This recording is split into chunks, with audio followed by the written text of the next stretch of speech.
بسم اللہ الرحمن الرحیم۔ حج کا دوسرا دن 9 ذی الحجہ کا دن۔ آج کے دن 2 کام کرنے ہیں۔ نمبر 1 وقوف عرفہ، یہ فرض ہے۔ نمبر 2 وقوف مزدلفہ، یہ واجب ہے۔ وقوف عرفہ کا طریقہ: آج فجر کی نماز سے پہلے یا فجر کی نماز کے بعد اپنے حج گروپ کے ساتھ بسوں میں بیٹھ کر میدان عرفات روانہ ہو جائیں۔ وقوف عرفہ کو مکمل سمجھنے کے لیے 3 باتیں ذہن نشین کر لیں۔ نمبر 1 وقوف عرفہ کیا ہوتا ہے۔ نمبر 2 وقوف عرفہ کا وقت کتنا ہوتا ہے۔ نمبر 3 وقوف عرفہ کے دوران کیا کرنا چاہیے۔ نمبر 1 وقوف عرفہ کیا ہوتا ہے۔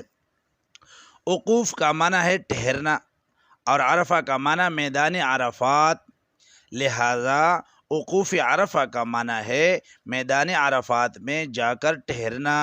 بس یہی فرض تھا جو ادا ہو گیا۔ یہاں ایک بات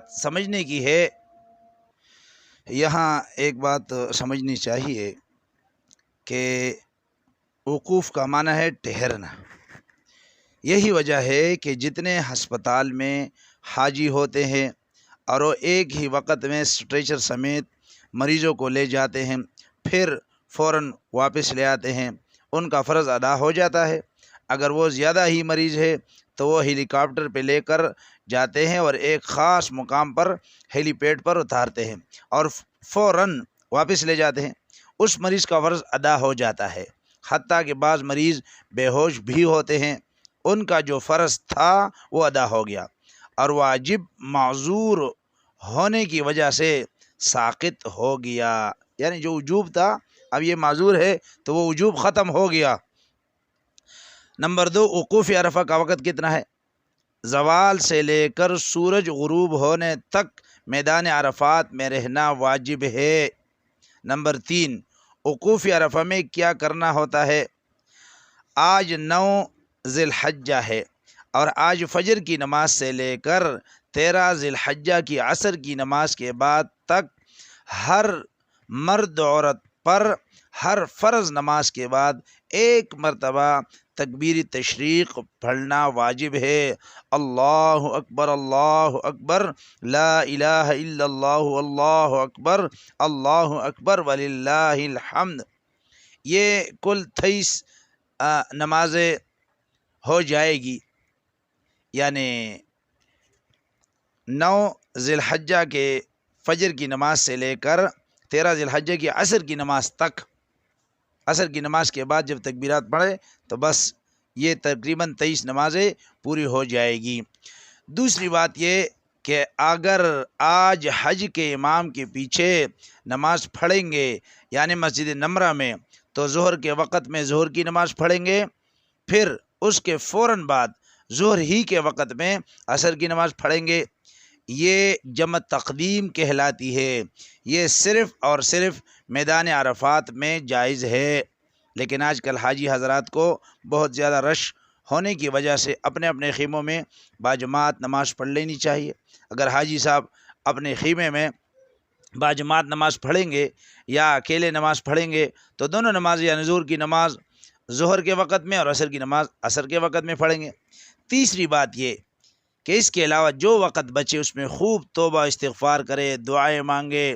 مرد حضرات خیموں سے باہر نکل کر قبلہ رخ ہو کر دونوں ہاتھوں کو اٹھا کر دعائیں مانگے، جب تھک جائے تو خیمے میں آ کر دعائیں مانگے۔ 9 ذی الحجہ کا دوسرا کام وقوف مزدلفہ ہے۔ وقوف مزدلفہ کا طریقہ: جب سورج غروب ہو جائے تو اب میدان عرفات سے نکل کر مزدلفہ روانہ ہو جائے۔ وقوف مزدلفہ کے متعلق اہم بات ہے۔ نمبر 1 وقوف مزدلفہ کیا ہوتا ہے۔ نمبر 2 وقوف مزدلفہ کا وقت کتنا ہے۔ نمبر 1 وقوف مزدلفہ کیا ہوتا ہے۔ میدان مزدلفہ میں جا کر ٹھہرنا، اسی سے بس واجب ادا ہو جاتا ہے۔ نمبر 2 وقوف مزدلفہ کا وقت کتنا ہے۔ وقوف مزدلفہ کا وقت صبح صادق سے لے کر سورج طلوع ہونے تک ہے۔ اتنے وقت میں کچھ ٹھہرنا واجب ہے، مکمل وقت ٹھہرنا واجب نہیں ہے۔ اب آج مغرب کی نماز سورج غروب ہونے کے بعد مغرب کے وقت میں نہیں پڑھیں گے، بلکہ مزدلفہ پہنچ کر مغرب اور عشاء کی نماز ایک اذان اور ایک اقامت کے ساتھ پڑھیں گے۔ پہلے 3 رکعت مغرب کی نماز پڑھیں گے اور ادا کی نیت کے ساتھ پڑھیں گے، نہ کہ قضا کی نیت سے۔ خوب سمجھیے گا، ادا کی نیت سے پڑھیں گے، نہ کہ قضا کی نیت سے۔ اس کے بعد 2 رکعت عشاء کی نماز ادا کریں گے، پھر اپنے اپنے 3 وتر ادا کریں گے۔ عشاء کا وقت صبح صادق تک رہتا ہے۔ جب مغرب اور عشاء کی نماز پڑھ لے تو مزدلفہ کے میدان سے ہر حاجی مرد عورت 70 کنکریاں چن لے اور اپنے تھیلے میں محفوظ کر لے۔ یہ کنکریاں شیطان کو مارنے کے لیے ہیں۔ یہ کنکریاں مٹر کے دانے کے برابر اور کھجور کی گٹھلی سے چھوٹی ہونی چاہیے۔ مزدلفہ سے ہی چن لیں، کیونکہ آگے جا کر آپ کو کنکریاں نہیں ملیں گی۔ باقی وقت جو ملے صبح صادق تک سو جائے، جب صبح صادق ہو جائے اذان دے کر اپنے ساتھیوں کے ساتھ فجر کی نماز باجماعت ادا کر کے دعائیں مانگے۔ وقوف مزدلفہ خود بخود ادا ہو گیا۔